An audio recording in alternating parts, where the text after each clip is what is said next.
Hello dear friends, welcome back to our channel. ഞാനിന്ന് തയ്യാറാക്കാൻ പോകുന്നത് ഒരു ട്രിപ്പിൾ ഫ്ലെയർഡ് ജ്യൂസാണ് കേട്ടോ. വളരെ കളർഫുള്ളായിട്ടുള്ള നല്ലൊരു ജ്യൂസാണ്.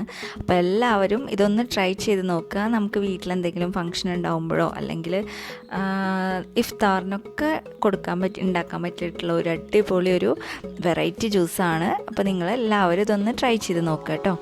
അപ്പോൾ ആദ്യമായിട്ട് ഇതിന് വേണ്ടത് ഒരു അവോക്കാഡോ ആണ് കേട്ടോ. അവോക്കാഡോ ഇല്ലെങ്കിൽ നിങ്ങൾക്ക് അതിന് സബ്സ്റ്റിറ്റ്യൂട്ടായിട്ട് വേറെ എന്തെങ്കിലും ഗ്രീൻ കളറുള്ള എന്തെങ്കിലും എടുക്കാം. അപ്പോൾ അവോക്കാഡോ ഒന്ന് മുറിച്ചെടുക്കുകയാണ്. പിന്നെ ഇതിലേക്ക് വേണ്ടത് ഒരു കഷ്ണം തണ്ണിമത്തനാണ്, അല്ലെങ്കിൽ നിങ്ങൾക്ക് സ്ട്രോബെറി എടുക്കാം. പിന്നെ ഞാനിവിടെ എടുത്തിട്ടുള്ളത് മാങ്ങയാണ്. ഇതിന് സബ്സ്റ്റിറ്റ്യൂട്ടായിട്ട് നമുക്ക് പൈനാപ്പിൾ എടുക്കാം. ഇതെല്ലാം കൂടി കഷ്ണാക്കിയിട്ട് ഞാൻ കുറച്ച് നേരം ഒന്ന് ഫ്രീസറിൽ സെറ്റ് ചെയ്തതാണ് കേട്ടോ. നമുക്കിത് ഓരോന്നായിട്ടൊന്ന് പ്യൂരിയാക്കി എടുക്കാം. അധികം വെള്ളം ഒഴിക്കണ്ട, അപ്പോൾ നമുക്ക് ലെയർ കറക്റ്റായിട്ട് കിട്ടില്ല. അപ്പോൾ ഞാൻ ഫ്രീസറിൽ കുറച്ച് നേരം വെച്ച കാരണം നന്നായിട്ടൊന്ന് ഐസ് പിടിച്ചിട്ടുണ്ട്. അപ്പോൾ നമുക്കിത് നന്നായിട്ടൊന്ന് പ്യൂരിയാക്കി എടുക്കാം, വെള്ളമൊന്നും ചേർക്കാതെ. ഇപ്പോൾ ഇതാ നമ്മുടെ തണ്ണിമത്തൻ പ്യൂരിയാക്കിയിട്ട് കിട്ടിയിട്ടുണ്ട്.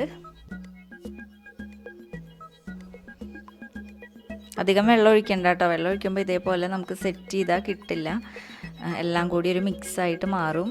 പിന്നെ ഞാനിവിടെ മാങ്ങ അടിച്ചെടുത്തിട്ടുണ്ട്.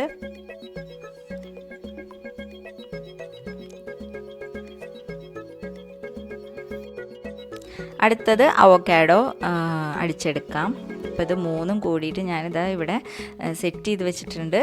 ഇനി നമുക്കിതൊന്ന് അറേഞ്ച് ചെയ്യാം. നമുക്ക് എങ്ങനെ വേണമെങ്കിലും അറേഞ്ച് ചെയ്യാം കേട്ടോ. ഞാനിവിടെ ആദ്യം മാങ്ങയാണ് ഒഴിച്ചു കൊടുക്കുന്നത്.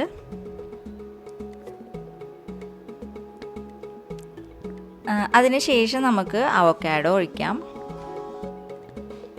ഞാനിവിടെ എല്ലാം ഈക്വൽ പാർട്സ് ആക്കിയിട്ടാണ് ഒഴിക്കുന്നത്. നിങ്ങൾക്ക് വേണമെങ്കിൽ മാംഗോ കുറച്ചും അങ്ങനെ നിങ്ങളുടെ ഐഡിയ പോലെ എങ്ങനെ വേണമെങ്കിലും സെറ്റ് ചെയ്തെടുക്കാം. ഇപ്പോൾ കണ്ടോ, അവോക്കാഡോ നല്ല തീരെ വെള്ളമില്ലാതെ നല്ല കട്ടായിട്ടുണ്ട്. അപ്പോൾ അതുകൊണ്ട് തന്നെ നമുക്കിതിൻ്റെ മേലെ കറക്റ്റായിട്ട് വെച്ച് കൊടുക്കാൻ പറ്റും.